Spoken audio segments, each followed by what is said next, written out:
पूज्य संत गुरुजन,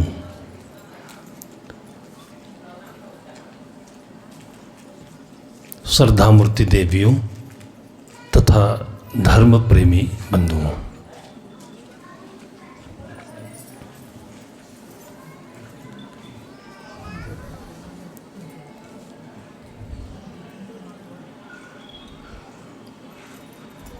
जीवन का विश्वास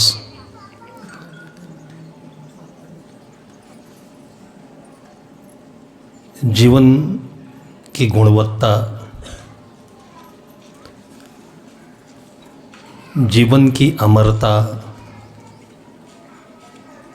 जीवन स्वयं में जो मूल तत्व है,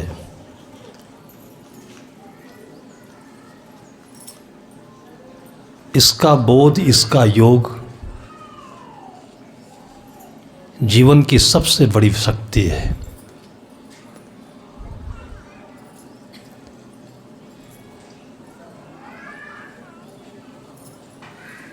इसको आप इस उदाहरण से समझ सकते हैं। जैसे कोई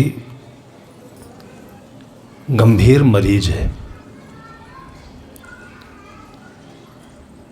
किसी अच्छे डॉक्टर के पास गया, डॉक्टर ने सारी रिपोर्टें ले ली, मरीज सामने बैठा है और डॉक्टर कहता है कि आप ठीक हो जाएंगे। डॉक्टर केवल इतना बोलता है कि आप ठीक हो जाएंगे, कुछ भी नहीं बोलता है, कुछ करता नहीं है, और इतने में ही पूरा जीवन, पूरा शरीर, तन मन हरा भरा हो जाता है मरीज का।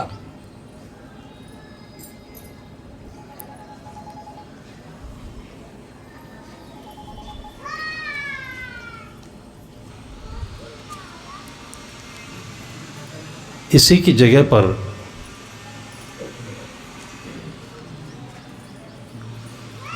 जो कि डॉक्टर कभी करते नहीं है, अगर डॉक्टर ये बोल दे कि आपको बहुत गंभीर बीमारी है, अब इसमें कोई गुंजाइश नहीं है,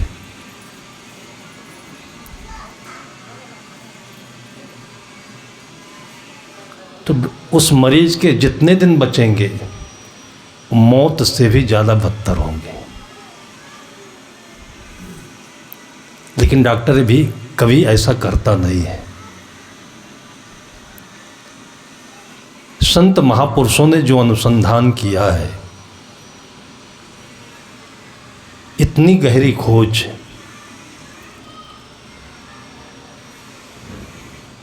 कि उस तत्व पर वो पहुंचते हैं जिसको कहते हैं कि न जायते व मृत्ये कदाचन।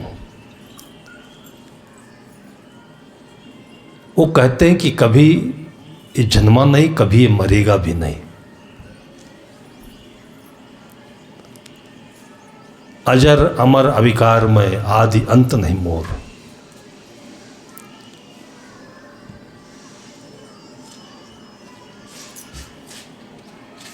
अपने मन की भावनाओं से, अपने मन के ज्ञान से ही हम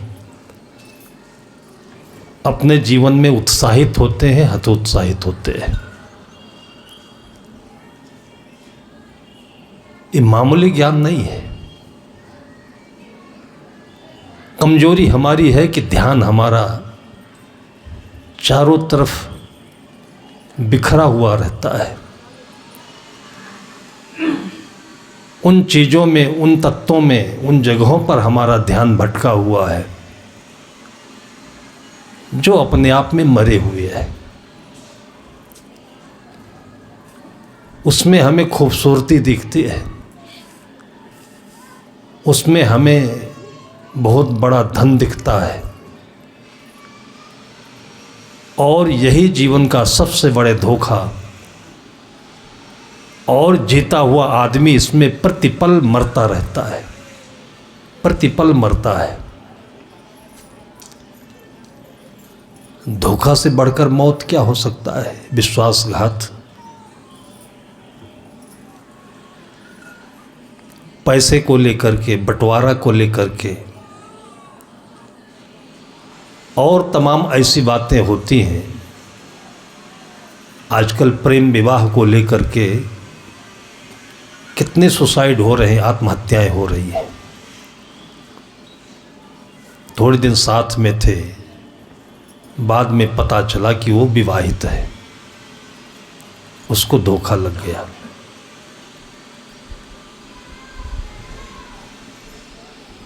जीवन के शुरुआत से ही बच्चों का ध्यान उस तरफ ले चलते हम।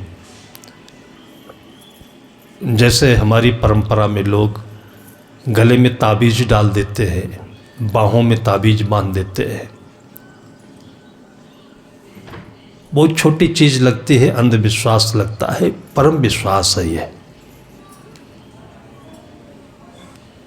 बच्चे के लिए, कमजोर मन के लिए वैसे ही होता है जैसे कमजोर पैर वालों के लिए एक लकड़ी की लट्ठी होती है, उसके लिए वही पैर है।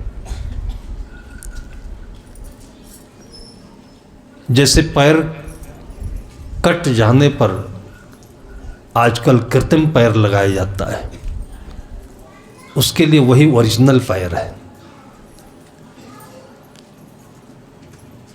सद्गुरु कहते हैं मन के हारे हार है, मन के जीते जीत। मन ही को प्रबोधिए।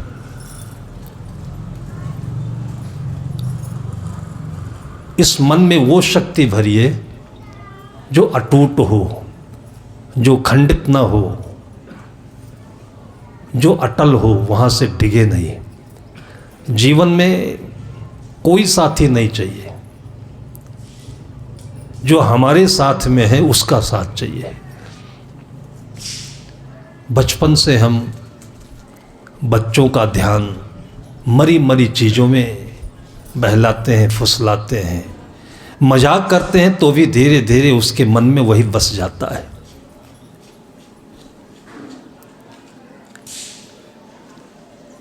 मामूली सी बात, घर में मिठाई आई रखी है,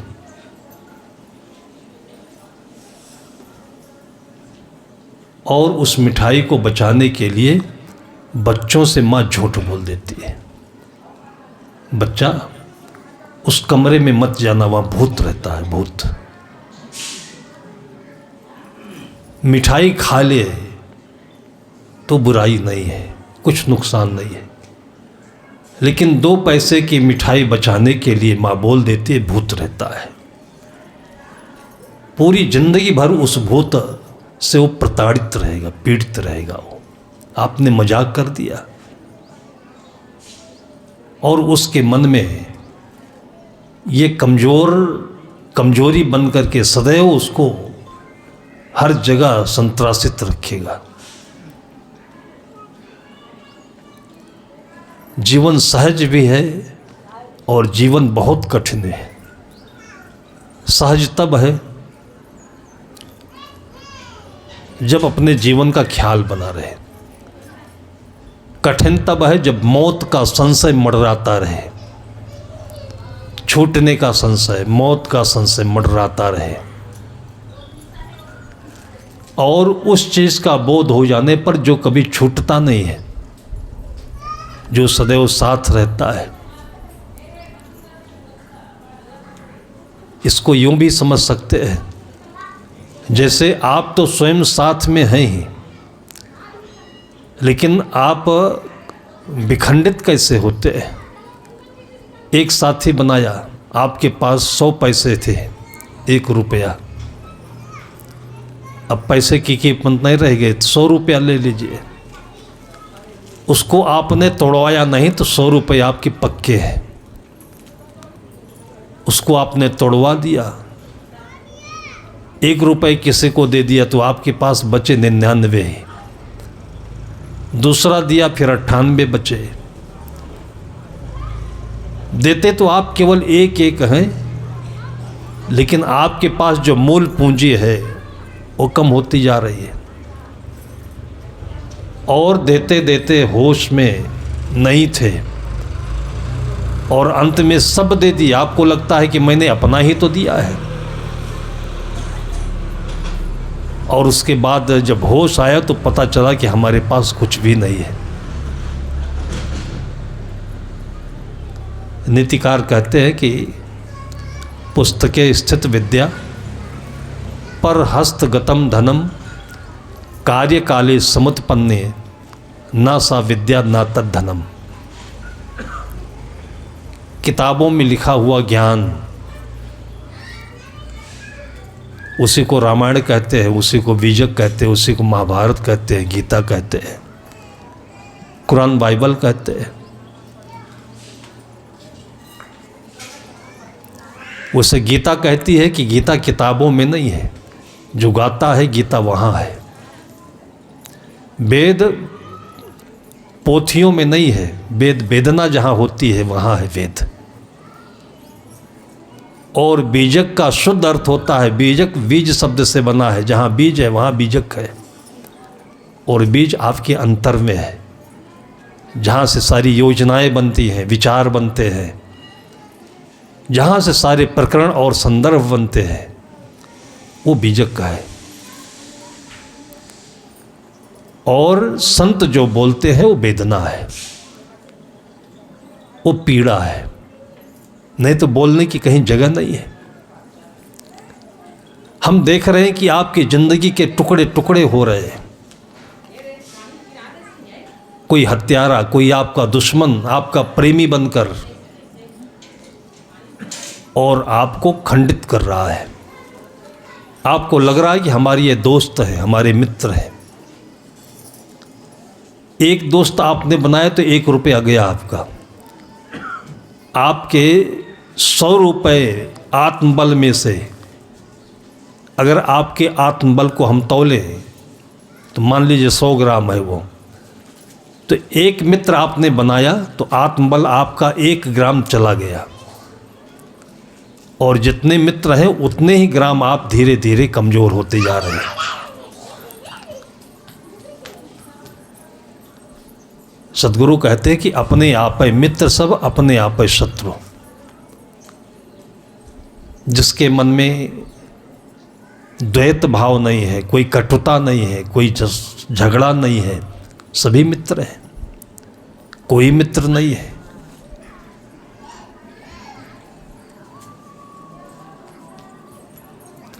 छोटा सा बच्चा होता है, तू डॉक्टर बनना, तू इंजीनियर बनना, नौकरी को लेकर के, पैसे को लेकर के, बड़प्पन को लेकर के जितनी कहानियां हम बताते हैं, ये सब उसको छोटे बनाते हैं, बौने बनाते हैं, बड़े नहीं बनाते। अगर डॉक्टर नहीं बन पाया तो आपने डॉक्टर का सपना दिया उसे, डॉक्टर नहीं बन पाया तो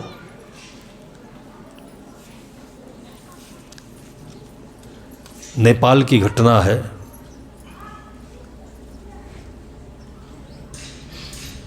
कोई जज का बेटा था, अकेला था, 10वीं में पढ़ता था, बोर्ड की परीक्षा हो रही थी। जैसे कि आम घरों में आदत है माँओं की, पिता लोगों की, बच्चे को कभी नहीं देखते हैं, बच्चे को तौलते हैं बाहर की चीज़ों से। जैसे आप लोगों ने देखा है कि नेताओं को सिक्के पर तौल रहे हैं। सिक्के भले सोने के क्यों ना हो, वो तौलने की चीज़ हीरा ही क्यों ना हो, वो आदमी के बराबर हो सकता है क्या? आदमी का खून कर दो, उसके बाद हीरा रख दो उसके साथ में, आदमी जिंदा हो जाएगा क्या? अपने को कभी भी किसी पैसे से, वस्तु से तौलना ही नहीं चाहिए। आप तो बीजक हो, आप मूल हो, वेद हो, और आपको पारस पत्थर कहा गया, जिसके स्पर्श से जो मुर्दा है वो जिंदा हो सकता है, वो जी सकता है। फिर आप अपने को तौल रहे हो कपड़े से, सोने चांदियों से, जमीन से, और तौल तौल करके अपने अंदर की हम शक्ति को हत करते जाते हैं। बच्चा स्कूल परीक्षा दे करके आया, माँ ने पूछ लिया, बेटा पेपर अच्छा होता है? स्कूल में बच्चे की हालत क्या होती है, और जो पढ़े लिखे लोग हैं वो भी नहीं समझ पाते हैं। हमने परीक्षा दी है, उस 3 घंटे के भीतर में किसी को पसीना आता है, किसी को नहीं आता। आ जाए तो अच्छा है,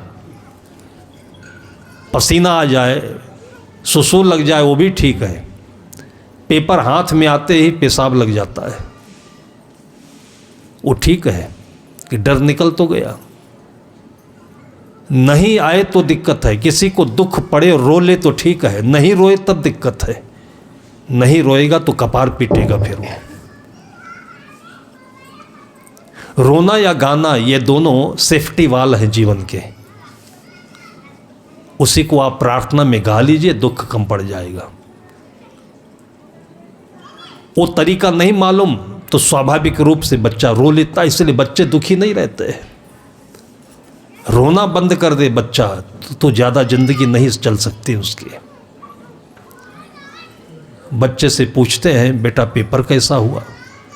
हमने पेपर दिया है, 3 घंटे के भीतर में कचूमड़ आ जाता है उसका, प्रश्नों को सॉल्व करते करते। क्षमता कैसी है? लेकिन वो सब जीवन की कीमत नहीं है। पेपर अच्छा भी हो तो क्या मिलेगा? वो कागज है, कागज का नोट मिलेगा, और क्या मिलेगा? दुनिया में बाहर की किसी भी चीज से अपनी तुलना मत करिए। अगर जिंदगी है तो पृथ्वी भी नई बन सकती है, एक ब्रह्मांड भी नया तैयार हो सकता है, और जिंदगी नहीं हो तो अनंत ब्रह्मांड में भी क्या करोगे? कहाँ रहोगे? किसको देखोगे? इस पर कभी गौर नहीं करते हम लोग, और इसको बहुत ऊंचा सिद्धांत मानते हैं। हम उदाहरण में देते हैं कि अपने बच्चों के साथ आप ऐसी क्रूरता कैसे कर लेते हो? वो जज है, पेपर हो गया, बच्चे से कंडीशन ले रहा है, बच्चों को कसम दे रहा है। बच्चे ने कहा कि डिक्टेंशन नहीं आए तो फर्स्ट क्लास जरूर पास होऊंगा, वचन दे दिया। लेकिन परिस्थितियां अपने बस में नहीं है। हमारे संपर्क में रेलवे के उच्च अधिकारी हैं, कभी टिकट कंफर्म नहीं होता है तो उनको कंफर्म करने के लिए वीआईपी कोटे से देता हूँ, कर देते हैं। लेकिन उन्होंने कभी ये नहीं कहा कि साहब जी मैं पक्का कंफर्म कर दूंगा। जब भी उनसे मैंने बताया तो उन्होंने कहा साहब जी मैं देखता हूँ, और ये भाषा लगभग सभी अधिकारियों का होता है। एक बार मैंने उनसे पूछ लिया करना आपको है, आप क्या देखेंगे, आप ये क्यों नहीं कहते कि हाँ कर दूंगा? तो बोले साहब कि सब कुछ अपने बस में नहीं है। मैंने उनके असिस्टेंट होते हैं जिसको पीए कहते हैं, मैंने पीए को कहा वो भूल गया तो, या कोई और वीआईपी आ गया उसका नंबर लग गया तो, हो जाए तब समझिए पक्का है। इस जिंदगी में कुछ भी पक्का नहीं है, बस हम स्वयं पक्के हैं। हम हैं तो आज नहीं तो कल सब होगा, ये पक्का रखिए। बच्चे को डॉक्टर के लिए, नौकरी के लिए पक्का कर रहे हैं। उस बच्चे ने कहा कि डिक्टेंशन का मतलब 100 में 78 नंबर मिले तो डिक्टेंशन माना जाता है। उसको विश्वास था। परीक्षा पूरी हुई, उन दिनों ये मोबाइल वगैरह नहीं होते थे। जुलाई में रिजल्ट आया। पेपर देखने के लिए अपने घर से शहर में गया। काठमांडू में शहर के भीतर रानी पोखरी है, बहुत बड़ा पक्का तालाब है।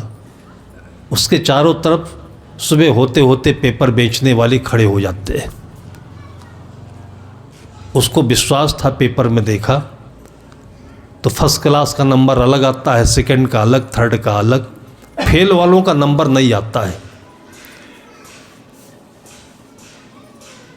तीनों कतारों में उसने देख लिया, कहीं उसका रोल नंबर था ही नहीं। फर्स्ट क्लास में देखा, सेकंड क्लास में देखा, थर्ड में देखा, तो रोल नंबर नहीं है, इसका मतलब फेल है। और घर में वचन दिया हुआ है कि मैं डिक्टेंशन नहीं पास हुआ तो फर्स्ट क्लास तो जरूर पास होऊंगा। माता पिता ने नहीं कहा होता तो ये कसम नहीं होती उसके साथ में, उसके अंदर में ये बाध्यता नहीं होती जो मन को बांध देता है। इसी को बंधन कहते हैं और बिना किसी कंडीशन के जीने को मुक्ति कहते हैं। जैसे पक्षी आकाश में घूमता है, वो पूरब जाए, पश्चिम जाए, दक्षिण जाए, उत्तर जाए, मुक्त है। आप भी मुक्त हैं। उस अपनी मुक्ति को आप पहचानिए कि आप अभी अपने जीवन के राजा हैं। और किसानों को, मजदूरों को तो मैं समझता हूं कि सबसे अच्छी भूमिका है। उसमें कोई गरीबी है ही नहीं है। जो राजा है वो कैसे गरीब हो सकता है? बस इतना ही तो होगा, 2 पैसे कम मिलेंगे तो कम खाएंगे, लेकिन किसी की गुलामी तो नहीं है। पहले के लोगों ने कितनी अच्छी सोच रखी थी, वो मेंटलिटी कैसी थी, वो धारणा। मिले खुश्क की रोटी जो आज़ाद रहकर, भली उस जिल्लत की हलवा से बढ़कर। चाहे दूसरे दिन भोजन पावे, परबस होए न ऋणी कहावे, ये पहले लोग कहा करते थे। और आज देखिए कर्ज लेने का शौक बढ़ता जा रहा है। जब गरीबी होती थी, हम लोग अपने बचपन में गांव में किसी गरीब का कर्ज नहीं होता था। लेन देन होता था लेकिन कर्ज नहीं होता था। गांव में किसी के यहाँ से क्या लेते थे? गेहूं ले लिया बीज बोने के लिए, धान ले लिया बीज बोने के लिए, फिर काम कर देंगे, पट जाएगा। और आज तो ये शौक है कि दोनों हाथों में नहीं, गले में हथकड़ी है, कर्ज की हथकड़ी है। कैसे सो लेते होंगे? कर्ज लेकर के भी कैसे लोग खा लेते होंगे? खून कैसे बढ़ता होगा? पानी पी करके रह लेना वो ठीक है, लेकिन कहते हैं कि आजकल का व्यापार बिना कर्ज के नहीं चलता है। व्यापार कर्ज लेकर के करोगे और जिंदगी कर्ज कर्ज में जाती रहेगी। ऐसे चैन की नींद नहीं होगी, चैन का स्वाद नहीं होगा, सांस नहीं होगी। और मरते समय अगर हमारे पास में अरबों का व्यापार चल रहा होगा तो हमारे लिए क्या है? अच्छे से सोया नहीं, अच्छे से खाया नहीं, अच्छे से रहा नहीं, और जब मर रहे थे तो हमारे पास अरब रुपए का व्यापार चल रहा था। हमारे साथ क्या रहा? जिंदगी से सुंदर और कोई प्रतिष्ठा नहीं, धन नहीं, दौलत नहीं, व्यापार नहीं। हमारी सांसें अच्छे से आए जाएं, यही व्यापार है। और ये सबसे सुंदर व्यापार है। अटक अटक कर चल रही सांसें कर्ज में अटकी है, द्वेष में, राग में, दुश्मनी में। रात में सोते हैं तो सपने खराब आते हैं। इससे बुरी हालत क्या हो सकती है? जीवन को खोजें। सदगुरु कहते हैं कि बंदे कर ले आप ने बेरा, आप जियत लखो, आप ठौर करो, मुए कहाँ घर तेरा। जन्म और मरण के बीच में वो पद, वो जगह, वो गद्दी, वो कुर्सी आप खोज लीजिए जो निर्माण हो, जो मुक्त हो, जहाँ पर किसी को हटाने का अधिकार नहीं हो। उसने देखा कि first class, second class, third class किसी में उसका नंबर नहीं है। माँ को वचन दिया कि मैं फर्स्ट क्लास डिक्टेंशन पास होऊंगा। अब क्या मुंह दिखाए? अपने ही फंदे में, जैसे बच्चा फंदा लगा के लटकता है ना, ये वचन देना फंदा है। हम जब आश्रम से निकलते हैं, जब से गुरुदेव जी के पास आए हैं, तब से यह मुक्ति हमारे साथ में है। आनंद आनंद है। हमारी कोई भी चीज़ अपनी है, इसको मानना छूट गया, तब से मुक्ति है। आश्रम से जब निकलते हैं तो कुछ भी अपने जिम्मे नहीं रखते हैं। जो वहाँ पर लोग होते हैं, सबको सब चीज़, वैसे तो हमेशा सब चीज़ों में सबका ज्ञान और अधिकार रहता है। फिर भी इतना सोचकर जब कभी काठमांडू के लिए निकलते हैं तो काठमांडू जाने के लिए रास्ता बड़ा सरपीला टेढ़ा मेढ़ा पहाड़ों की घाटियों के बीच में होता है। वो सारी रास्ते के दृश्य सामने आ जाते हैं। कहीं बस का एक्सीडेंट हुआ, हम उसी में मर गए, तो लोग पूछेंगे कि चेकबुक कहाँ रखा हुआ है, साहब ने ये चीज़ कहाँ रखी है, वो चीज़ कहाँ रखी है। कुछ भी अपनी चीज़ अननोन मत रखिए, बांध कर मत रखिए, अदृश्य मत रखिए। और इसका सबसे जो बड़ा लाभ है वो चैन की सांस आज भी है, कल भी है, मरते समय भी है, जिंदा रहते भी है। ये एहसास अपने भीतर में हमेशा बनाए रखिए। ये सबसे बड़ा व्यापार है, सबसे बड़ा लाभ है। उसके मन में बार बार यही कि मैं माँ को क्या मुख दिखाऊंगा, पिता को क्या मुंह दिखाऊंगा। कुछ नहीं सोच पाया। शाम हो गई, वहीं घूमते फिरते सब लोग चले गए तो उसी रानी पोखरी में कूद करके अपने को विसर्जित कर दिया। फिर 2 दिन बाद उसकी लाश पहुंची घर पर। अकेला बेटा था वो। अब आप सोचिए कि उस माता पिता के ऊपर क्या बीती होगी।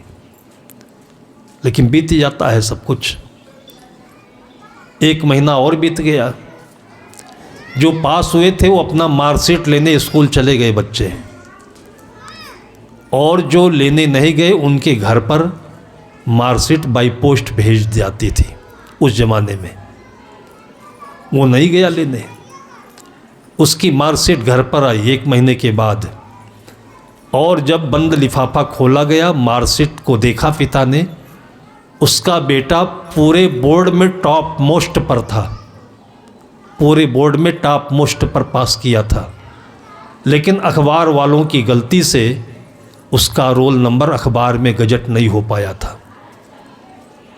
अब आप बताइए कि वो जिंदा होता, रिसिया गया होता, कहीं कोने में छिपा होता, कहीं चला गया होता, तो माँ उसको पुकारती, बेटा आ जा। अब किसको पुकारे? कभी भी कम से कम जिसको स्नेह देते हो, दुलार देते हो, प्यार देते हो, उसको रस्सी में गले को बांधना नहीं। डॉक्टर शब्द, इंजीनियर शब्द, नौकरी शब्द बहुत अच्छा है क्या? ये कितनों को मैंने देखा है कि वो पढ़ाई में आगे नहीं चल पाए। जिसको आप धीरू भाई अंबानी कहते हैं, 10 क्लास भी नहीं पास था वो, और आज दुनिया में कौन नहीं जानता उसको। आपके भीतर जो कुछ है उसको सतगुरु कबीर साहब ने हीरा कहा। हीरा हीरा सोई सराहिए सहाय घनन की चोट, कपट कुरंगी मानवा परखत निकला खोट। जो पैसे पर नहीं बिकता वो हीरा है। हमने देखा है कि सरकारी कार्यालयों में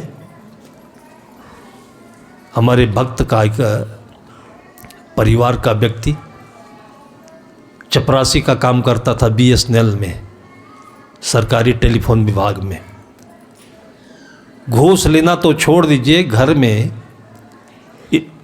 कार्यालय में, ऑफिस में वो जो DG होते हैं, डायरेक्टर जनरल, उनके पास चपरासी था। DG की तनख्वाह होती है 2.5 लाख 3 लाख रुपए, उसकी तनख्वाह होती थी 30,000 रुपये। कभी भी उसने रिश्वत लेना तो छोड़ दीजिए, चाय और समोसा भी नहीं लिया है, क्योंकि वो पक्का था, हीरा था, कबीर साहब का भक्त था। उसने कहा मैं अपने घर पर खाता हूँ, अपने घर पर ही जाता हूँ, रहता हूँ। दिन में टिफ़िन में रोटी साग ले जाता था, पानी रखता था। तो जो DG साहब थे इतना उसको मानते थे, इतना सम्मान करते थे, कभी उसको तुम नहीं कहा उन्होंने, उसको आप कहते थे। वो ये हीरा है, वो भीतर का हीरा चमकता है। वो 3 लाख के वेतन पर काम कर रहे हैं, लेकिन मन बहुत छोटा है, इधर उधर का पैसा ले लेते हैं, खाते हैं। इसने कभी समोसा तक नहीं खाया। और दोनों साथ साथ रिटायर हुए तो अपनी बुद्धि देने लगे कि राम शंकर तुम भी रिटायर हो रहे हो, पैसा क्या करोगे? अब इसके बाद क्या करोगे? उसने कहा मैं कोल्हू का बैल थोड़े ही कि रात दिन चलता रहूँगा, अब इसके बाद मैं सत्संग करूँगा, भजन करूँगा, संतों के पास रहूँगा। इतनी ज़िंदगी मैं कमाया हूँ, कम थोड़ी है। अब जो करना होगा बच्चे करेंगे। एकदम 100% की सही बात कही उसने। जो हमारा कर्तव्य था, दायित्व था, पूरा किया, बच्चों को करने देंगे। डीजी को अफसोस हो रहा था कि इसके पास बुद्धि नहीं, संतों ने इसको क्या सुंघा दिया है। इसलिए जो भी संतों के पास जाता है तो लोग यही कहते हैं कि संतों ने कुछ इसको जड़ी बूटी सुंघा दी है, बदहवास है ये। मर मर के काम करे उसको होश में कहते हैं। काम तो करना चाहिए लेकिन मरना नहीं चाहिए। जिंदा दिल होकर काम करो, हमेशा मुक्त होकर के काम करो। हम लोग जब पढ़ते थे स्कूल में तो मर मर कर पढ़ते थे, डर से पढ़ते थे, हमेशा कपकपी, क्या एग्जाम में आ जाएगा। स्कूल में खड़े होने पर प्रश्न न पूछ ले। स्कूल की दशा इतनी खराब होती है, उसका एहसास हम लोगों को है। हम जब 6ठी या 7वीं में पढ़ते थे तो एग्रीकल्चर में एक सब्जेक्ट 10 नंबर का रख दिया था, गाने का। तो मास्टर लोग तो क्या है कि वो मैच्योर होते हैं, मज़ा लेते हैं कि कौन बच्चा कैसे गाता है। बच्चों से मज़ा नहीं लेना चाहिए, बच्चों को स्नेह प्यार देना चाहिए। बच्चों से मास्टर मज़ा लेते हैं। बच्चे कोमल हृदय के होते हैं, डरते हैं, उतनी शक्ति नहीं होती है, उतने वो व्यापक नहीं होते हैं। हमारा 26 रोल नंबर था और गाने का एग्जाम चलने लगा, लेकिन क्लास में सबके बीच खड़े होकर मुझे बोलने का साहस नहीं था। जब 24 नंबर आया तो हमारे भीतर साहस बिल्कुल ख़त्म हो गया कि मैं गा नहीं सकता। कभी गाया नहीं, गाया तो अकेले में गाया। 25 नंबर के पहले ही मैं बाथरूम का इशारा ले करके मैं निकल गया बाहर कि 10 नंबर मिले चाहे नहीं मिले, मैं गा नहीं पाऊंगा। ये उस समय का साहस था हमारा, और ये डर हमेशा बना रहा। कभी फेल नहीं हुआ, लेकिन पढ़ो क्यों ये समझ में नहीं आता था। कभी कोचिंग नहीं किया, घर पर भी नहीं पढ़ा, लेकिन फेल भी कभी नहीं हुआ। लेकिन ये नहीं समझ पाया कि मैं पढ़ूं क्यों। और जब गुरुदेव जी के पास आया, केवल 20 साल की उम्र थी, बहुत ज़्यादा नहीं होती है। और उसके बाद जब मुक्त जीवन देखा, खुला आकाश पाया, तब से लेकर आज तक निरंतर मैं पढ़ता ही रहता हूँ। इतनी किताबें लिखी। कोई साइंस साइड से पढ़ेगा तो आर्ट साइड नहीं पढ़ पाएगा, आर्ट साइड पढ़ लिया तो मैनेजमेंट नहीं पढ़ पाएगा, कॉमर्स नहीं पढ़ पाएगा। लेकिन मुझसे कोई भी सब्जेक्ट बचे नहीं जिसको मैं पढ़ा नहीं हूँ। जब घरों में बच्चे पढ़ रहे होते हैं उनकी किताबें ले लेता हूँ। जो साल भर में लोग पढ़ते थे उसको मैं वही 5 मिनट में 1 घंटे में पढ़कर छोड़ देता हूँ। आज भी पढ़ने का उतना ही शौक़ है, लेकिन बंधन में नहीं हूँ। मुझे कोई एग्जाम देना है, नौकरी करनी है क्या? पूरे जीवन भर पढ़ाई होगी आपकी, और यही बच्चों की सच्ची पढ़ाई है। पहले उनके गले की रस्सी तो छोड़ो। आप तो ऐसे अंधे हो कि आज सारे बच्चों को टाई लगाकर स्कूल भेज देते हो। ये टाई क्या चीज़ होती है? राजीव दीक्षित ने बताया, मुझे भी बड़ा अजीब सा लगा। उन्होंने बताया कि टाई भारतीयों को कोई मतलब ही नहीं लगता है। जहाँ ठंडी अधिक होती है उनको सर्दी जुकाम बहुत होता रहता था। बीच बीच में उनके नाक गिरती रहती थी। पोंछने का कुछ नहीं होता था, गले में बांध लिया, उसी से पोंछ लिया करते थे। केवल इतने की खातिर आपके बच्चों को कौन सा जुकाम हुआ है भाई? क्यों ये गले में टाई लटका कर भेजते हो? क्या मजाक है कि पहले कहीं किसी स्कूल में देखा जाता था, आज A to Z सभी स्कूलों में टाई टाई टाई। अभी से इनको जानवर बना दिया। इंसान के रूप में आपको मिले थे ये मुक्त होकर के मिले थे आपको। सदगुरु कबीर साहब कहते हैं कि जहिया जन्म मुक्ता हता। जब आपका जन्म हुआ था मुक्त थे। कोई ऐसे साहसी माँ नहीं, किसी पिता को इतनी हिम्मत नहीं कि बिना टाई के छाती खोल के स्कूल चला जाए और पढ़ ले। और गाय चराने वाले, भैंस चराने वाले बच्चों को देखा, अगर कोई ज़्यादा उससे अकड़े तो बाँह फड़का करके और सीने अपने बोसट को फाड़ करके वो छाती दिखाता था, आजा हमसे लड़ेगा क्या। और टाई बांध करके स्कूल भेज रहे हो, क्या पढ़ेगा वो। उसके भीतर में आप उस चीज़ की शक्ति भरिए जो अमर है, जो किसी के टोना लगाने से, राम लक्ष्मण संवाद में सुना आपने गोस्वामी जी ने क्या कहा, जब परशुराम बहुत फड़क रहे थे, राम के लिए बहुत कुछ कह रहे, धनुष क्यों तोड़ दिया, बहुत देर तक गंभीर होकर सुनते रहे हो। जब बात बहुत बढ़ गई तब लक्ष्मण ने कहा कि यहाँ कुम्हड़ बतिया को नहीं। याद है आप लोगों को? यह पंक्ति आपके बच्चों को सुनाइए, यहाँ कुम्हड़ बतिया को नाई, देत तर्जनी ही मुरझाई।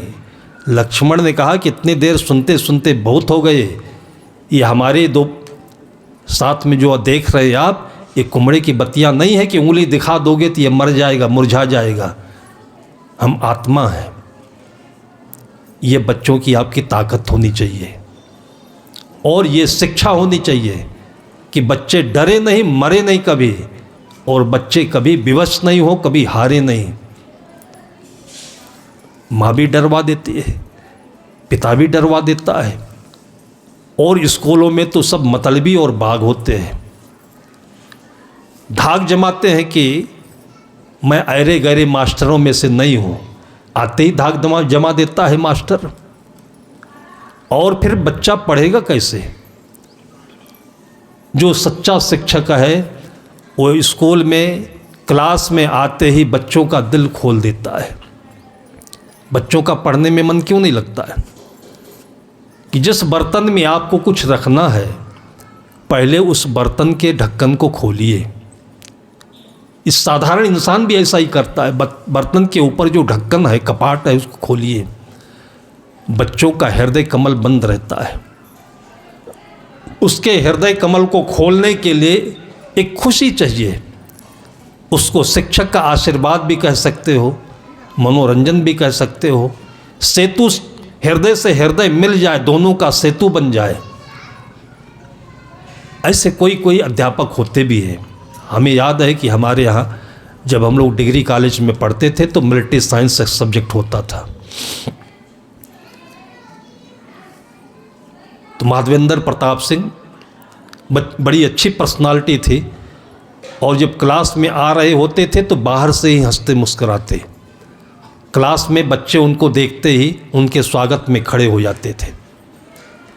उसके बाद वो अपनी हंसी से ही, मुस्कुराहट से ही बच्चों का अभिवादन स्वीकार करते, बच्चों को बैठाते और अपना लेक्चर शुरू करते थे छोटे सी कहानी या चुटकुल्ले से। बस 2 मिनट में कहानी समाप्त होती, और समाप्त होते होते बच्चे इतनी ज़ोर से हंसते थे, हंसने वाली कहानी होती थी। और जैसे ही बच्चे हंसने लगते वैसे अपना लेक्चर शुरू कर देते। आज जब उसका विश्लेषण मैं करता हूँ तो ये शिक्षक हैं जो गुरुजन बच्चों के हृदय को खोल करके, और जब हृदय खुल जाता है तो उसमें अपनी सारी बात भर देते हैं। कभी उसको कोचिंग की ज़रूरत नहीं, घर पर भी जाकर पढ़ने की ज़रूरत नहीं हो, वो पढ़ाई जीवन में कभी विसरे नहीं। ये तरीका है। घर में कुछ माता पिता को भी ऐसे ही करना चाहिए। आज हम लोग बीजक भी पढ़ रहे हैं, भोजन भी पढ़ रहे हैं, गीता भी पढ़ रहे हैं, वेद भी पढ़ रहे हैं, मर्म नहीं समझ रहे हैं उसका मर्म क्या है। उन लोगों ने जिसको पढ़ रहे हैं उन लोगों ने जिया कैसे है, वही तो रामायण है। उनका जीवन कैसे था, वही वेद है, वही ज्ञान है। और ये आसान है, पढ़ने से वो ज़्यादा आसान है। और ये केवल धर्म के क्षेत्र में नहीं है, आप विज्ञान के क्षेत्र में इतने कठिन कठिन सूत्र बच्चों को रटाते हैं, बच्चे समझ नहीं पाते। खेल खेल में उसको समझाया जा सकता है, चाहे आइंस्टीन का नियम हो, चाहे न्यूटन लॉ हो, या ऐसे कोई भी सूत्र हो, वो खेल खेल में समझाए जा सकते हैं। उसको सरल बनाइए। जैसे आपने बकरी पाल रखा है, और उस बकरी को आप खाने के लिए एक कुमड़ा दे दीजिए, लौकी दे दीजिए। आपने विचार नहीं किया कि बकरी का मुंह कितना बड़ा होता है, ये कुमड़ा कितना बड़ा आकार का है।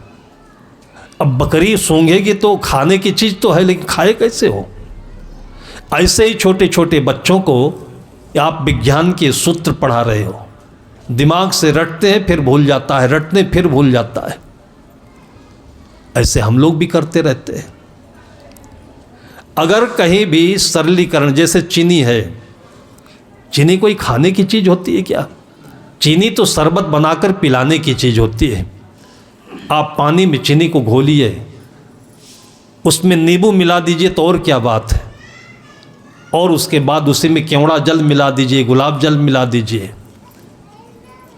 और उसके बाद देखिए कि उसको पीने से क्या होता है। तन भी स्वच्छ होता है, मन भी प्रसन्न होता है। ऐसे ही जो जीवन की शिक्षाएं हैं वो बच्चों को देने का तरीका होना चाहिए। वो तरीका क्या है? घर में संत आते हैं, आए हैं संत प्यारे घर में अहो हमारे। घर के आंगन में संत खड़ाओं की आवाज़ दे रहे हैं, गीत गा रहे हैं, सुबह उठते हैं, टहलने जाते हैं, उनके स्वच्छ वस्त्र हैं। ये उपदेश नहीं है क्या? ये बच्चों के एक एक रग में जाकर समा जाते हैं और पूरी ज़िंदगी बच्चे इसको भूलते नहीं हैं। एक घर से हम लोग विदा हो रहे थे, निकल रहे थे, तो सामान बाहर गाड़ी आई, उस पर रखा जाने लगा। अंदर से सामान जो घर का मालिक था, पिता, एक एक करके लाता था। उसका छोटा सा बच्चा पीछे पीछे इधर से उधर साथ में आता जाता रहा। गैलरी में मौका का पाकर कि अब साहब लोग निकल ही जाएंगे, तो उसने अपने पिता से कहा, पापा पापा अब साहब चले जाएंगे, साहब से आपने कहा नहीं साहब दोबारा कब आएंगे। वो किसी दूसरे मोड में थे। झंझाल है, मोड बदला करता है आदमी का, मोड को कैप्चर कर लेता है। संत घर में आए, कुछ पता ही नहीं चला संत आए कि नहीं आए, बच्चों को पता चलता है। बच्चे जैसे चीनी में, दूध में चीनी मिल जाता है ना, दिखता तो नहीं लेकिन मीठा कर देता है, ऐसे ही बच्चे संतों से घुल मिल जाते हैं, उनका मन मीठा हो जाता है। ये स्वाद केवल वही जानते हैं। बड़ों के दिमाग में जंजाल है, ये है वो है वो है। अब है संत घर में आए हैं तो उनको खाने पीने को दे दो, जलपान दे दो और सब रख दो, बस इतना तक रहता है। लेकिन घुलना मिलना एक दूसरी बात है। ये आपका निजी मामला होगा। जब संत चले जाएंगे, जिंदगी में दोबारा नहीं आए तो भी संत आपके दिल में रहेंगे, वो लाभ मिलता है। बच्चे ने पूछा कि पापा आपने कहा नहीं साहब, फिर कब आएंगे? 2 बार कहा, पापा कुछ बोले नहीं। तीसरी बार जब फिर कहा तो गुस्से में बोला, साले तेरे को क्या मिलता है साहब के आने से? बच्चे ने कहा, पापा जब साहब आते हैं तो संतरा खाने को मिलता है। वो संतरा संतरा नहीं है, उस संतरे के एक एक कली में, एक एक कैप्सूल में जो रस भरा होता है ना, वो मीरा का रस है, वो ध्रुव का रस है, वो प्रहलाद का रस है। इन बच्चों को दुनिया की कोई ताकत नहीं पढ़ा सकती, सिखा सकती जो ये रस सिखा देगी। लेकिन इन चीज़ों को हम लोगों ने मामूली समझ लिया। इलायची दाना तो दुकानों पर खरीदोगे तो ज़्यादा मिल जाएगा, और संत तो बहुत थोड़ा थोड़ा देते हैं, लेकिन इन दानों के बीच में जो रस ज्ञान का भरा होता है, ये जीवन जीवन तक बच्चों के साथ जाता है। ये हम लोग कभी ध्यान नहीं देते हैं। उस बच्चे ने जिंदगी छोड़ दी अपनी, तब उसका रिजल्ट आया। संत भजन कहते हैं कि जीवन खत्म हुआ तो जीने का ढंग आया।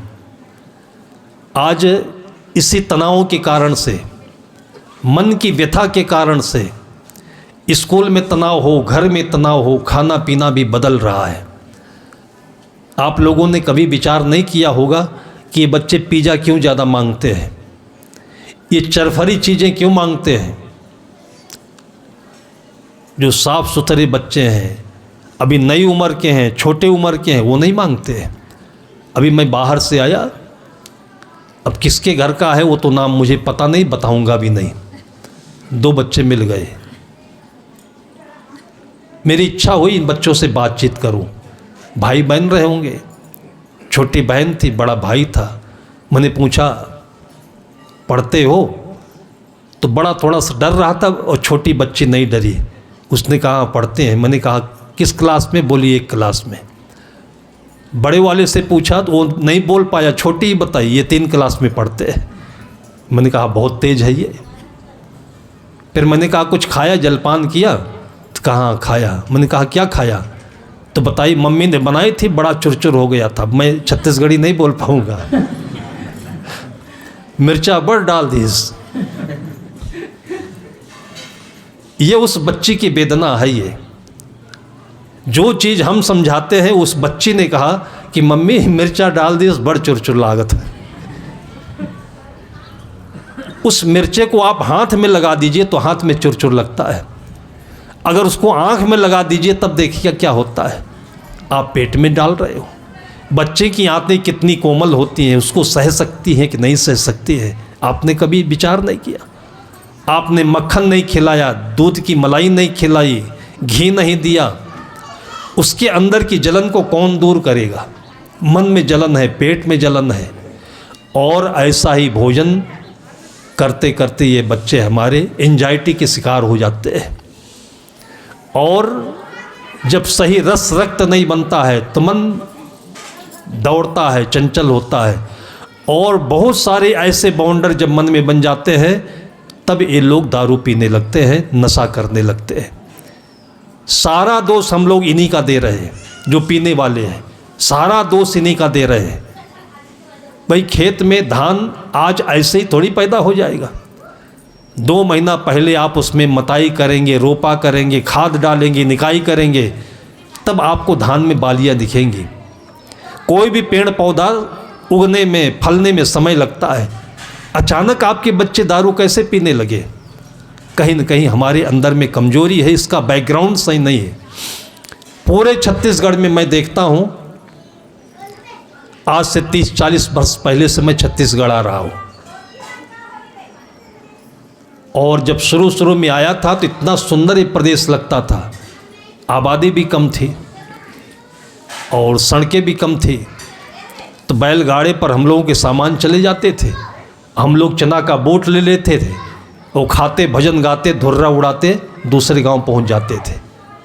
रास्ते में ही आनंद होता था। और जब घरों में आसन लगाते थे, इतना बढ़िया गोल्डन कलर का ये पैरा होता था ना, बैलों से मताया हुआ, और वही नीचे बिछाते थे। गद्दे की ज़रूरत नहीं। आज तो आप लोग सब जूते से रगड़े हुए किराए के गद्दे ला कर देते हैं। रात में भी लगता है कि इसका किराया कौन देगा, हम देंगे कि घर का मालिक देगा। ये सब प्रचलन समाप्त हो गया। उस ज़माने में मैंने यही गांव में देखा है कि किसी घर में अगर कोई बीड़ी तंबाकू भी प्रयोग करता हो तो लोग कहते थे कि इतनी बेटी नहीं भेजेंगे वहाँ पर। रायपुर को छोड़ दीजिए तो छत्तीसगढ़ के गांव में अंडा कोई जानता नहीं था। ये मैं देखा हूँ यही छत्तीसगढ़ में। लेकिन एकदम तेज़ी से, कोरोना से भी बड़ी स्पीड में कैसे फैला ये बच्चों का दोष नहीं, खाने वालों का दोष नहीं है, ये हमारे बैकग्राउंड का दोष है कि छत्तीसगढ़ में दूध घी का प्रयोग कम किया जाता है। देखिए खाने का मन कैसे बनता है, इसको कोई डॉक्टर भी नहीं बताएगा। किसी किताब में आप वेद उपनिषद में ढूंढोगे वहाँ भी नहीं मिलेगा। आप समझें, समझ करके आप अपने शौक़ को बनाएं, बढ़ाएं। मैं आपको बताता हूँ खाने का मन कैसे बनता है। जैसे छोटे बच्चे हैं, ये मिट्टी खाने लगते हैं। घरों में आपने देखा है मिट्टी खाते बच्चों को। 6 महीने का, 1 साल का बच्चा मिट्टी क्यों खाने लगता है? किसी दुश्मन ने सिखाया क्या उसको? और जब वो मिट्टी खाते हैं तो आप उसको झापड़ मार देते हो, वो रो लेता है, वो बता नहीं सकता कि मैं मिट्टी क्यों खाता हूँ। आपके पास इतनी अकल नहीं है मिट्टी क्यों खाता है। सीधी सी बात है कि बच्चों को डाइजेशन बहुत कमज़ोर होता है, थोड़ा थोड़ा दूध पिलाना चाहिए। 24 घंटे में 22 घंटे बच्चे सोते हैं और बीच बीच में जगते हैं, तो बिल्कुल थोड़ा सा दूध पिलाना चाहिए। और माँ को चाहिए कि लेट करके नहीं पिलाए। बच्चा सोता रहता है और दूध खींचता रहता है, ज़्यादा दूध चला जाता है। वो दूध जो पचता नहीं है तो कब्ज बनाता है। कब्ज होता है, आंतें कमज़ोर होती हैं तो डायरिया हो जाएगा या उल्टी हो जाएगी। और इसी बीच में उसको कैल्शियम की कमी हो जाती है। दूध में कैल्शियम अच्छी मात्रा में पाया जाता है। जब दूध जैसे भोजन उसकी आंतों में रुकता नहीं तो कैल्शियम की कमी होती है, और कैल्शियम का दूसरा नाम मिट्टी है। जब शरीर में कैल्शियम की कमी होगी तो मिट्टी की गंध से उसका आकर्षण बढ़ता है। तो जहाँ भी वो मिट्टी साफ़ सुथरा पाएगा, चूल्हे की मिट्टी हो, बाहर की मिट्टी हो, वो नाखून से खुरच करके फिर खाना सीख लेगा। आदमी का बच्चा ही नहीं, जानवर के बच्चे भी खाने लगते हैं। क्यों खाते हैं? कि कैल्शियम की कमी होती है। दो कारण से, एक तो पेट में कीड़े पड़ जाते हैं कॉन्स्टिपेशन की वजह से, और बच्चों के पेट में बड़े बड़े कीड़े भी होते हैं और माएँ जान नहीं पाती हैं। कीड़े दूध सब पी लेते हैं, उससे भी कैल्शियम की कमी होती है। जो बच्चा मिट्टी ज़्यादा खा रहा हो तो बिल्कुल आप ये पक्का कर लें कि इस बच्चे के पेट में कीड़े हैं। कभी कभी तो नहीं जान पाते हैं लोग, तो उल्टी आती है तो गले से वो लंबा लंबा केचुआ जैसे कीड़ा आ जाता है। ये उसका विज्ञान न समझ पाने के कारण बच्चे पिटाई खाते रहते हैं। उंगली चूसने वाले बच्चे, रात में बिस्तर पर सुसु कर देने वाले बच्चे केवल पिटाई खाया करते हैं। माँ को दया नहीं आती है, क्यों ऐसा होता है? 12-12 साल के बच्चों को मैंने देखा बिस्तर पर पेशाब हो जाता है। इंद्रियों में रोकने की शक्ति कम हो जाती है, क्योंकि वो खाते ज़्यादा है। खाते ज़्यादा इसलिए है कि पेट में कीड़े हैं, और पेट में कीड़े होते हैं तो शरीर में पोषक तत्व कम होते जाते हैं, और टट्टी के रास्ते से पोषक तत्व तो निकल गए, फिर भूख लग गई, निकल गई, फिर भूख लग गई। और इसके लिए उनकी इंद्रियों में पेशाब को रोकने की शक्ति कम पड़ जाती है। आप उनको चावल छुड़ा दीजिए, आप उनको दिन भर में 4 बार 5 बार थोड़ा थोड़ा करके खिलाइए, और शाम के समय में आटे में बहुत बढ़िया पाचक रस होता है अजवाइन। अजवाइन को भून करके पीस करके पाउडर और आटा में मिला दीजिए, उसकी 2 रोटी खाएंगे, पूरी रात मस्त सोएंगे, पेशाब भी कम लगेगा, और पेशाब होगा तो उसको रोकने की शक्ति बन जाएगी। इतनी छोटी सी बात है, लेकिन इसके पीछे कितना हंगामा होता है और रोक नहीं पाते माँ बाप। ठीक ऐसे ही जब शरीर में पोषक तत्व नहीं है, ये भात खाने से पोषक तत्व नहीं बनता है। पहले ज़माने में जो भात में कन होता, जिसको आप लोग कोढ़ा कहते हो, ये तो ले जाता है वो पॉलिश करने वाला, आपको सफ़ेद सफ़ेद दे जाता है, इसमें कुछ भी नहीं होता है। चना आप खाते नहीं, ये सब गरीबों का अनाज हो गया है। जो आपके शरीर में प्रोटीन बढ़ाना चाहिए था, मिनरल्स बढ़ाना चाहिए था, साग सब्जियों में भी धीरे धीरे ये पेस्टिसाइड्स पड़ने लगे। तो कुल मिलाकर के आपके शरीर में जब पोषक तत्व की कमी होती है तो ताकत मांगता है ये शरीर, और सबसे तुरंत का तुरंत ताकत देने वाली चीज़ दारू होती है। जब आदमी को भीतर से सुस्ती महसूस होती है तब आदमी ढूंढता है क्या करे क्या खाए। तो एक बार कोई जोड़ने वाला मास्टर होना चाहिए, जैसे गुड़ाखू है नहीं, एक गुड़ाखू एक बार कोई जोड़ने वाला होना चाहिए। किसको? जिसको टट्टी नहीं उतरती है सवेरे सवेरे। तो जानते हैं गुड़ाखू क्या करता है? ये गुड़ाखू क्या करता है? पलीते का काम करता है। ये आपके ओंठ में जैसे लगता है, इतना तेज होता है कि ऊपर से लेकर के नीचे तक ये ब्लड सर्कुलेशन बढ़ा देता है, और फ़ौरन आपको हाजत लग जाती है। मतलब साइंस तो इसका अच्छा है, लेकिन इसका परिणाम खराब है। इससे अच्छा यह है कि आप पपीता खाइए, चने की भाजी खाइए, तेल कम खाइए। जो चीज़ें आसानी से पच जाती हैं वो सवेरे होते होते निकलने के लिए तैयार हो जाती हैं। इससे आपको कभी कब्ज नहीं होगा, और कब्ज नहीं हो तो गुड़ाखू कभी ज़रूरत पड़ेगी नहीं, बीड़ी की कभी ज़रूरत पड़ेगी नहीं। लेकिन ये उसको सुक्ति, ये सूत्र मालूम ना होने के कारण से इसका शिकार हो जाता है। ऐसे ही शरीर की ताकत को पूरा करने के लिए ये बच्चे दारू पीने लगते हैं, और किसी ने बता दिया कि अंडा में बहुत कुछ ताकत होती है, अंडा खाने लगते हैं।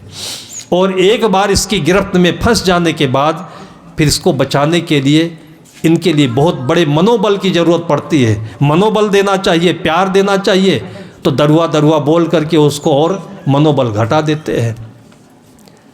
आप लोगों को पता होना चाहिए कि जितने भी नशा मुक्ति केंद्र होते हैं, इन लोगों को वहाँ बहुत फ्रेश वातावरण दिया जाता है। फूल बगीचा होगा, प्यार होगा, सम्मान होगा, और खाने की अच्छी अच्छी चीज़ें होंगी। ग्लूकोज के बोतल में पौष्टिक तत्व भी होते हैं। तो सबसे पहले उसके शरीर के जो पोषक तत्व होने चाहिए उसको पूरा करता है।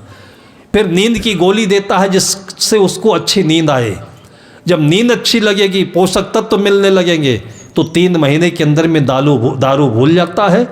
लेकिन उसको आसपास में वैसा कोई वातावरण दोबारा मास्टर नहीं मिले तो वो चीज़ आप अपने घर में कर सकते हो। बरसों से मैं लगभग अपने हर चर्चा में ये बोलता हूँ कि हमारे बच्चों के लिए, और इससे पहले बच्चों को दूध मिले कहाँ से? छोटी छोटी नन्ही नन्ही गैयाँ हैं, इनका मुश्किल से 200 ग्राम दूध आता है। और ज़माना बदल गया। देखिए, हम लोग पहले जलेबी खाते थे, भात वाली जलेबी। आज देखिए हम लोग भजिया खा रहे हैं। हम लोगों के दिन बहुत अच्छे आ गए हैं। लेकिन इन गायों को आप लोगों ने कभी भी हरा चारा नहीं दिया है। दिया भी है तो पैरे का कुट्टी देते हैं, और कुट्टी में यूरिया का आप स्प्रे कर देते हैं। आपकी तरफ दिया जाता है कि नहीं दिया जाता है? उधर नगरी की साइड में मैंने देखा है, ये भी किसी खुराफाती दिमाग ने बताया होगा, शरारती आदमी ने, किस पैरे में यूरिया का स्प्रे कर देने से इसमें स्वाद गजब का, क्योंकि ये नमकीन होता है। गायें इसको ज़्यादा खाती हैं तो फूल जाती हैं, और उनके दूध में भी यही दारू उतर जाता है। यूरिया और दारू में कोई फ़र्क नहीं होता है, और कहीं कहीं तो दारू भी यूरिया से ही बनाया जाता है। घूम घुमा करके हम लोग सब तरफ गायों को भी दारू पिला रहे हैं, अपने भी दारू पी रहे हैं। ये बुद्धि की चालाकी है। हमारे अंदर में दया नहीं है कि जितनी इसकी अच्छी हम सेवा करेंगे। हमने एक वैद्य जी को देखा, उन्होंने गाय पाल रखी थी, तो अपनी गाय को वो मुनक्का खिलाते थे। जब मैं जान पाया तो उनसे मैंने कहा कि आदमी को मुनक्का खाने को नहीं मिलता है, आप गाय को खिलाते हो? तो बोला, साहब जो आदमी अच्छा काम करता है उसको सब कुछ खाने को मिलेगा। मैं कमज़ोर हो गया हूँ, उम्र हमारी ज़्यादा हो गई है, तो सीधे मुनक्का मैं पचा नहीं सकता, तो पहले मैं गाय को खिलाता हूँ, ये पचाती है। उसके बाद जो ये दूध देती है उसमें मुनक्का का केवल रस आता है, उसको मैं पचा लेता हूँ। इतनी दूर का सोचने के बाद उस आदमी ने इतने गाय को मुनक्का खिलाना शुरू किया।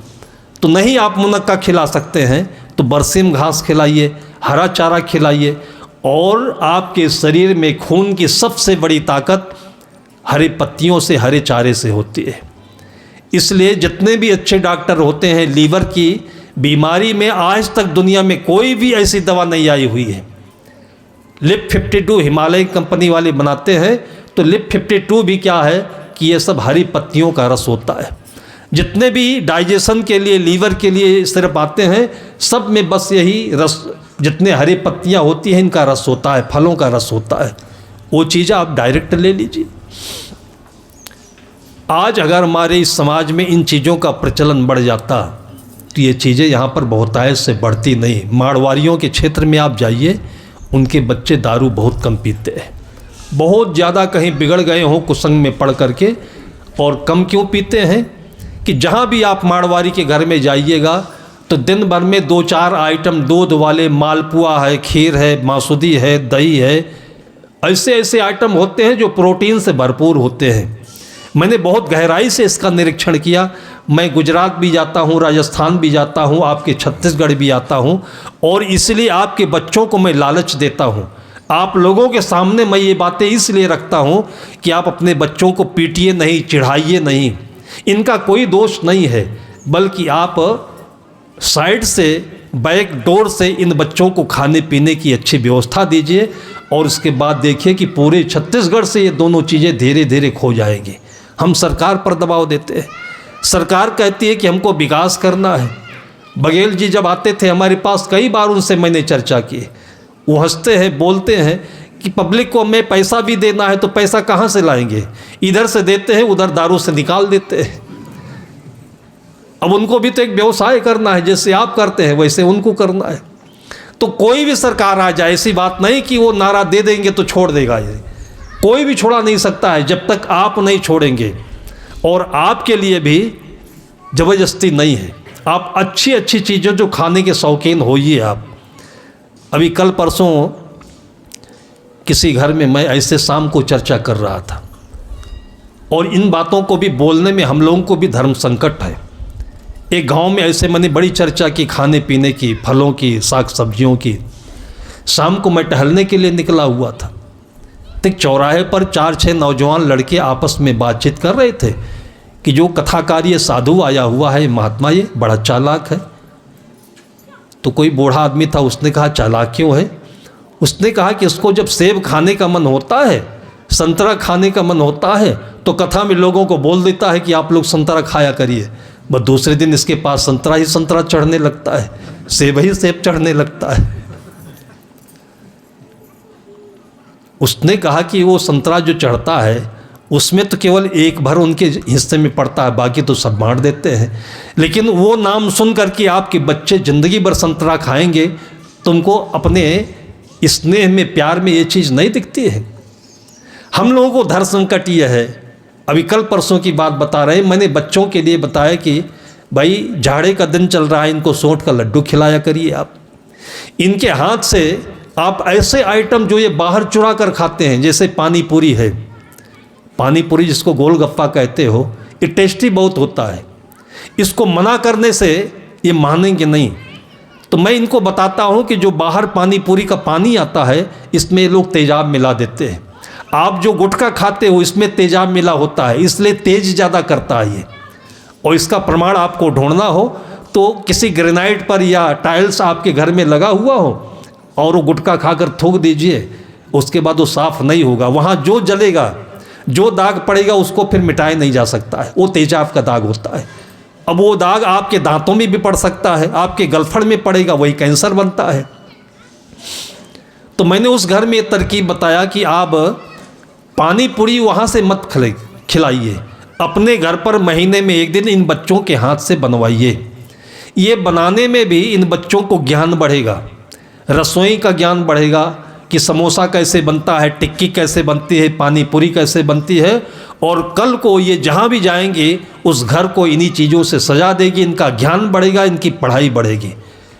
लगभग 10 मिनट के लिए मैं गया हुआ था, 1.5 घंटे बिताए उसके यहाँ। मैं नहीं जानता था कि क्या समझ लेगी। दूसरे दिन उसने सोंठ के लड्डू भी बनाए, नमकीन भी बनाए, सब बना करके और झोला भर, बैलगाड़ी भर लेकर मेरे पास आ गए। मैंने कहा कि माता, ये मैं अपने खाने के लिए थोड़ी बोला था, मुझे जो अंदर में महसूस हुआ कि सोची होगी कि साहब जी का खाने का मन है, इसलिए साहब जी ने ये चर्चा की तो सबसे पहले साहब जी को चढ़ा देता हूँ। मैंने कहा कि मैं तो घर घर में चलता हूँ, हर जगह हमें ये मिलता है और इसी को हम बांट देते हैं और दूसरी जगह इसी की चर्चा करते हैं, ताकि आपके बच्चे ये कहीं बाहर जा कर के गलत चीज़ों में भटके नहीं। तो घर में ये भी एक उत्सव है। हमारी भारतीय परंपरा में देख लीजिए, होली इसीलिए आती है, दीपावली इसीलिए आती है, रक्षाबंधन इसीलिए आते हैं कि आपका तन और मन प्रेम के सूत्र में और इसी के रसों में बंद करके सुंदर स्वास्थ्य को प्राप्त करे और परिवार में एक सुंदर वातावरण निर्मित करे। ये धन्यवाद है आप लोगों की परंपरा को कि आप लोग संत महापुरुषों को बुला करके जब चाहें तब ये दीपावली मना लेते हैं, ऐसे होली मना लेते हैं और इसी के बीच में जो ज्ञान मिलता है और हम लोगों को भी आप लोगों के बीच में बैठ करके इसका रिहर्सल करने का मौका मिलता है। आज ऐसे ही समय में आप लोग बैठे, ये सारी चर्चाएं आप लोगों के सामने इसलिए की कि इन भावों से आप अपने बच्चों को प्यार और सत्कार और अच्छा देंगे, अपने बच्चों को और सुंदर वातावरण देंगे। इसी शुभकामना के साथ में अभी की चर्चा को मैं यहीं पर विराम देता हूँ। प्रेम से बोलिए सद्गुरु कबीर साहिब की, संत समाज की।